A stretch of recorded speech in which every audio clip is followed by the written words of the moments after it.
There's no shame in being molested. It's not your fault. Open your mouth and talk about it.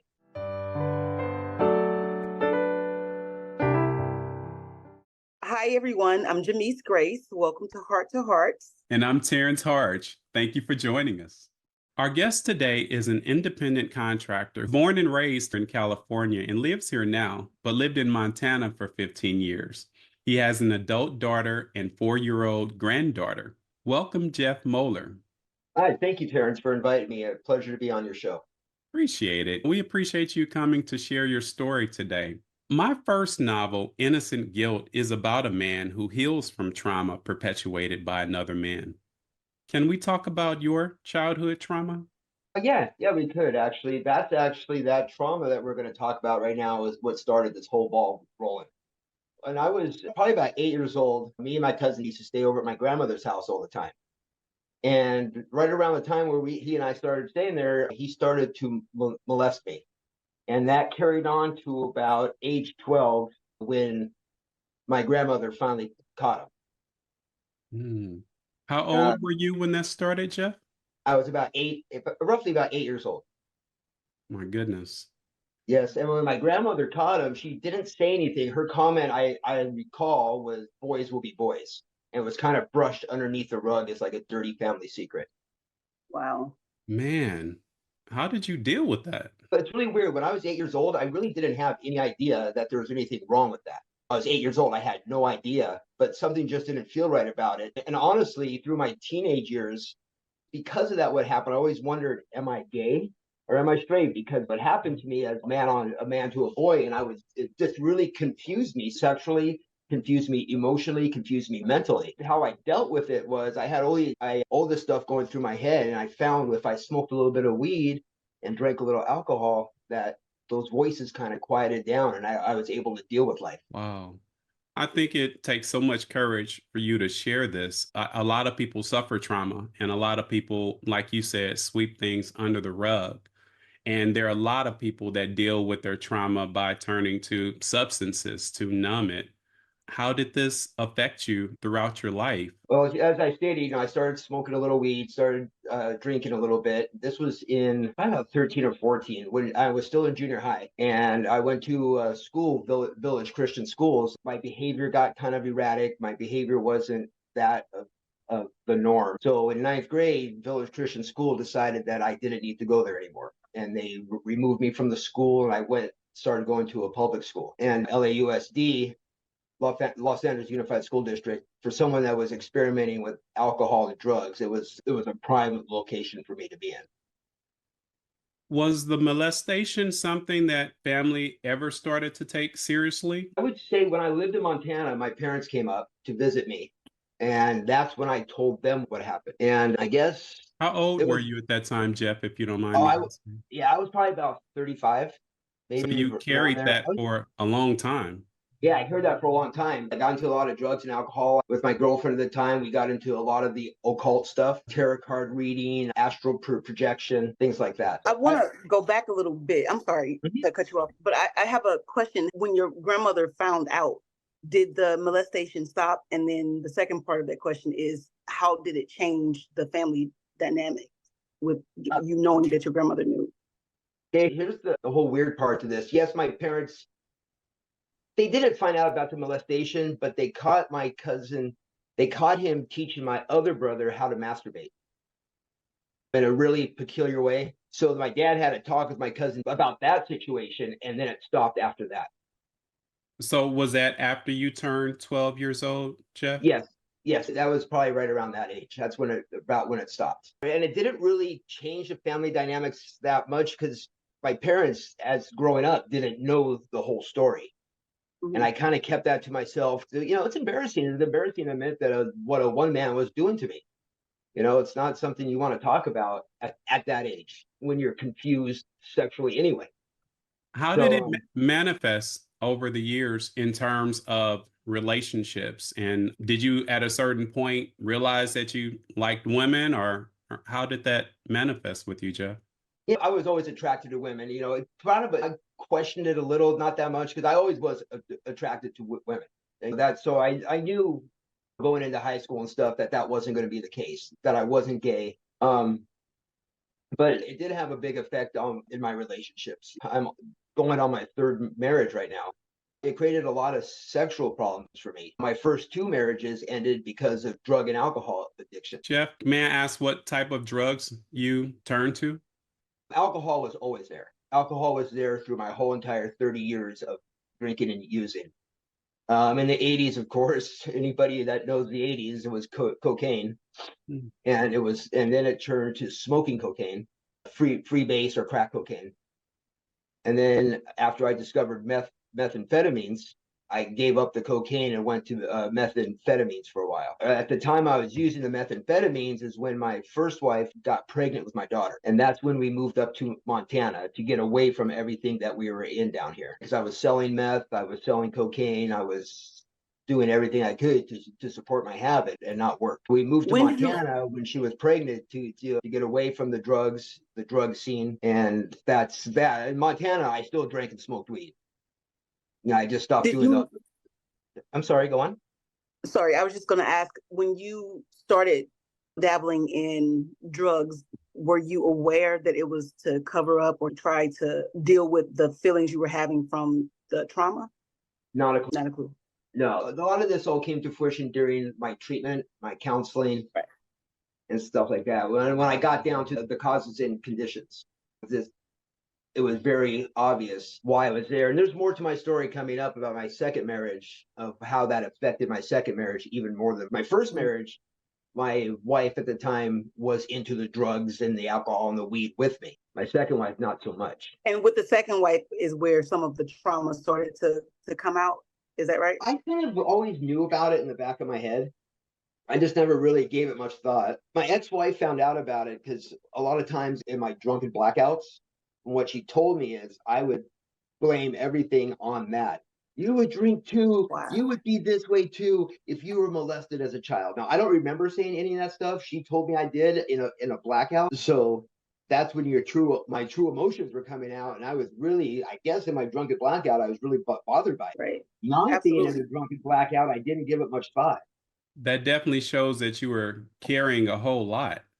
Yeah, so subconsciously, yeah. About this time is when I was in a more of a self-destructive mode. I was just trying to go full bore all the way, and if I lived or died, I didn't care. Considering the person who assaulted you was a family member, did you see him during that time, or what was the nature of your encounters, if any? He would spend the night at my grandmother's house and would ask if I could spend the night to have a sleepover. And with nobody knowing, then yeah, of course you can go spend time with your cousin. I mean, we're only like maybe a 3 or 4 year age gap. This is when you're an adult in your 30s? Oh, no. Oh, you're talking about, okay. I was talking then. That me and my abusers, we're now friends. Everything is really cool now, actually. It happened at my grandmother's funeral. The grandmother that hit it, that I lived with, when she passed away about 10 years ago, he came to her funeral. Jeff, that's quite a reconciliation. Yes. Yeah. Can you give us more? Because that's quite a healing to have a restoration with the person who sexually assaulted you. Can you talk to us about that? Yeah. Okay. Well, while I was in treatment, at this time, I've been sober for about eight months. And while I was in treatment, my counselor had me write a letter from me to me at eight years old, apologizing to my younger self for not being there to protect you, blah, blah, blah. But I worked through all those feelings while I was in treatment. So when I saw my cousin, we never really brought up what happened, but come to find out, he was a meth addict for years. He was molested by a friend of his uncle, my uncle, his father, and his brother molested his son. There was this whole sordid thing in that family. He was sober at the time for I want to say almost 8 or 9 years at my grandmother's funeral. He was an elder in his church. There was just a love and a peace and just the softness about him, where he and I just talked, and I forgave him. That day, I forgave him. And I just felt a huge weight lift off my shoulders. All that stuff that was bottled up inside was gone. If I ever go to Vegas, I stop by his house and see him. We're friends on Facebook. It's really a beautiful thing that happened after what ugly took place. Jeff, I respect that. And Did go he ahead. ever make, did he ever make an amends to That's you my or? question. Because I mean, No, what you said is very beautiful. And thank God for the grace to forgive and let the weight go.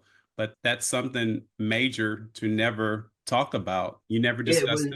it was never brought up. It was going really well with him at my grandmother's funeral. We were talking. Everything was just I didn't want to bring it up and destroy that moment. I know, and he knew that we knew both there was a an elephant in the room, if you will. Just neither one of us was willing to talk about the elephant in the room. How did you find out about his abuse? Just through the family, through my parents, because when it came out that his brother was molesting his son, then a bunch of other stuff came out. Gotcha. Do you feel a peace about never discussing this with him, even though Yes, you're yes, friends? yeah, I do. I really do. Help us understand your healing. What brought you to the point of restoration and forgiveness? There are a lot of people out there who've been through trauma as well, and they're like, I can't forgive. How did you do it? First, how I did it, the first thing was I had to be sober. Forgiveness never would have came if I was still drinking or using, because that was always my excuse to drink and use. Once I removed the excuse to drink, which was him molested me, now I had to look at me and why am I drinking? Why am I using? So I'm sorry. yeah, so I was gonna say if in order for me to forgive, I had to sober up first, and I had to come to terms with the fact that yes, this did happen to me. No, there's nothing I could do to change the fact that it did happen to me. How long do I want to live in that trap? Was it difficult to deal with those emotions once you sobered up? In treatment, yeah, it was really hard. I broke down many a times. I cried until I had no water left in me. I know we live in a world where people are numbing their pain, numbing their hurts, and numbing their traumas because it hurts too much to deal with what we've gone through. What advice would you give to that person who's numbing themselves with substances because they say, I just don't want to deal with the hurt? The advice I would give is you don't really have a choice. You're going to have to either deal with it. You deal with it now, or you could deal with it in a psych center. You could deal with it in a hospital. You could deal with it in jail. Because if you're numbing using alcohol and drugs, nothing good is going to come from that. There's only three ways to quit drinking, and that's jails, institutions, or death, or help from God. And if you cannot accept help from God, jails, institutions, and death are what's going to happen. You're going to have to deal with it sometime. It's not easy to discuss this. It's not easy to find someone who has the courage to talk about this type of thing. And people need to hear it because I believe many people have gone through molestation or dealing with drug things, and people have so much shame that they're hiding behind closed doors. So I'm Yeah, really especially. believing for God to answer our prayer to speak to people to get some help and Yeah. not It's take themselves especially out. hard, I think, for a male to I was about admit to say that the another same. male molested him. Yes. Absolutely. Because now you feel like, okay, they're gonna look at me like I'm gay. Yeah. I'm not gay, but that happened. You know, it's a very hard thing for a male to come clean with. I decided to come clean with it when I sobered up because I knew it would help people. Yeah. And actually, when I shared my story for the first time in a meeting in Alcoholics Anonymous, and I spoke and I talked about the molestation, I had two people come up to me afterwards and say, you know what, I've never wanted to talk about it, but thank you. Now that I see that you could talk about it, I could talk about it. That's So, awesome. so it does help. Once I voiced it out there to a room, again, it lost its power. Yeah. The enemy hides in darkness and obscurity. Once you bring the darkness into the light, it's done.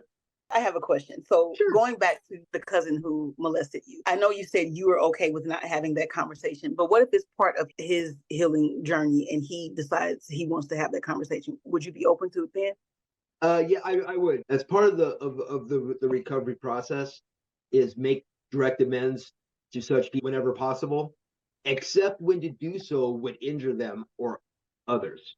That so I was thinking about that because if making amends is part of his healing journey and part of his sobriety, it should come to you. Correct. But that's up to him.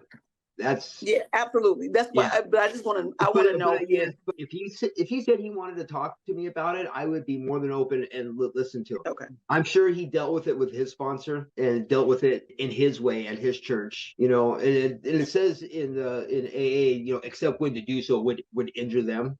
So maybe he's thinking he doesn't want to make amends to me because it might be Gotcha. bringing up that it might cause me some hurt. Gotcha. When was your turning point? So I was about 43. I was working for a local company in manufacturing. Been there about 5 years. Somehow I kept the job 5 years while drinking, and I was eating Vicodin while at the job. This is where I started my whole pain pill thing. And one day I left work. I was hungover. I remember this is like my last day drinking. I still remember being in the bathroom at work, and I had an airplane bottle of vodka, and it was about 9:30 in the morning. I remember this like it was yesterday. I remember looking down at this vodka bottle and saying, "Has it really come to this?" I cracked it open and I drank it in the bathroom at work. Probably about 10 o'clock, I told my boss, I have to go. I'm not feeling it. I have to go home. Driving home, I knew this was the day that I was going to end it all. I already had it all planned out how I was going to kill myself. I stopped on the way home. I got a pint bottle of vodka. I knew I had a bunch of morphine pills at home. And I had a hose that I was going to run into my car. So what happened was I went home that day. I took a handful of morphine. I swallowed it down with a whole pint of vodka, one swallow. And I got in my car. I put a hose in my car. I was going to drive up San Francisco Road. Why that road? I have no idea. I was going to drive up San Francisco Road, park somewhere, run the hose from my exhaust pipe into my car. I was starting to feel the effects of the morphine and the alcohol. So I was kind of in and out of consciousness. So I guess I must have text my mom, I love you, goodbye. And I started driving. Probably about a mile into my drive, I realized that I forgot my weed in my pipe. And I needed my weed in my pipe. If I'm going to sit there and kill myself, I want to be smoking weed as I do myself in. As I turned around, my mom got a hold of my dad. My dad got a hold of its pastor and the sheriffs. So when I turned into my driveway, it's a long driveway. It's an alleyway with a bunch of garage doors on it. I saw my dad and I saw 3 sheriffs. And I'm like, uh-oh, I'm drunk. So I backed up and I was going to run from them. My dad called me and just said, son, pull over right now. And I pulled over and I walked up. 2 younger sheriffs were there. They were going to arrest me for DUI. I smelled like alcohol. And praise God that he put this sheriff there. He was an older sheriff, a sergeant, that said, no, this man needs help. I probably told him in my drunken stupor that I want to kill myself and I'm done. So this sheriff did not arrest me. I would wish to this day I could know his name so I could thank him, because he was an instrument of God that got me to where I'm at today. And he took me to the behavioral health unit at Henry Mayo and put me in as a 5150. If you don't know what that is, that's a danger to yourself or for others on a 72-hour hold. Went to the emergency room. They did a tox screen on me. And that's when the doctor said, Jeff, you have so much opiates in your system, you should not be alive right now. On top of, I don't know if anyone knows, you do not mix alcohol and opiates. They're both suppress your heartbeat and your breathing. The doctor said he does not know how I was alive. This was August 22nd, 2013. All this happened. Finally, I passed out in my cell, and I woke up that morning and looked around, and I was just like, I can't believe I'm here. And something told me to get on my knees, and I cried. I prayed that prayer that every alcoholic prays. Said, God, I can't anymore. That was August 22nd. I tried to kill myself August 21st, 2013. August 22nd, 2013 is my sobriety date, and I have not touched alcohol or hard drugs since then. When I finally prayed to God and said, I need you in my life, I need some help, I was delivered that day. I walked out of there with no withdrawals, no cravings. I still had to go to treatment because I was part of the cops not taking me to jail. That was my 4th time, and that was my 4th treatment. 3 other treatments I did up in Montana, 1 in prison, 1 in a halfway house. Obviously, none of them worked. But yeah, that suicide attempt woke me up. I guess you could say I got God smacked. God smacked me enough, and God got my attention, and He delivered me. I have not had a craving for alcohol, cocaine, meth, heroin, pills, anything like that since that day. Praise God. That is awesome. Right? If I would have turned to God back when I was going through a lot of my stuff, if I would have turned to God instead of turning away from God, because I was angry at God, I was angry at the church, I was angry at my parents, and my parents went to church, so they got to be part of the problem too. Was If I would have turned to God and turned to my parents to help me, I think things would have been a lot different. If I would have talked to somebody about your problems, talk to someone about what's going on in your head, and in your heart, and in your gut, and in your spirit. You keep that stuff bottled up, it's just going to fester, it's going to grow, it's going to rot, it will destroy you. And the enemy is going to see that as a cut on your skin, and he'll weasel his way in and lead you to believe that this is the only way to cope with it. I believe that wholeheartedly. With you being honest about what happened to you and having sort of that gap between 12 years of age all the way to your 30s and not telling anybody about it, what would you say to that person who's carrying a dire secret, something that's eating them up, something that they're numbing? What kind of advice would you give them? Find one person who you can trust, that is tight-lipped, and talk to that person. Get it out. When you get it out, it loses power. When you keep it in, it's like I said before, it festers and it rots. And in turn, it rots your heart, it rots your spirit, it rots your soul, to the point where I thought I had to kill myself. If I just would have opened my mouth and told somebody something, my life would have been totally different. Thank God that He causes all things to work together for good. Because of all that, I'm here today with a story that I hope helps a lot of people. And I believe that's why I was saved that day, because I have people to talk to. I have people to share my experience, strength, and hope with. Absolutely. I really appreciate you sharing your story. God gave us this assignment, and this is more than just hearing people's interesting story. We know that there are lots of people out there who are keeping things hidden inside of them, who are keeping things that are eating away, that are festering. And I believe wholeheartedly that your story is going to bless many. So people will be encouraged to get the help they need, to open their mouths about what they went through. So I really, really respect your courage, and thank you for coming on. You're very welcome. One last thing I will say, there's no shame in being molested. It's not your fault. It happened. And I'm sorry if that did happen to you, but it's not your fault. It was the person that did it to you. It's their fault. You have nothing to be ashamed of. Open your mouth and talk about it. Thank you for that, Jeff. Thank you very much. You can reach the National Sexual Assault Hotline at 800-656-HOPE, and dialing 988 routes you to the Suicide Lifeline. Freedom and help are available to you. Get the help you need.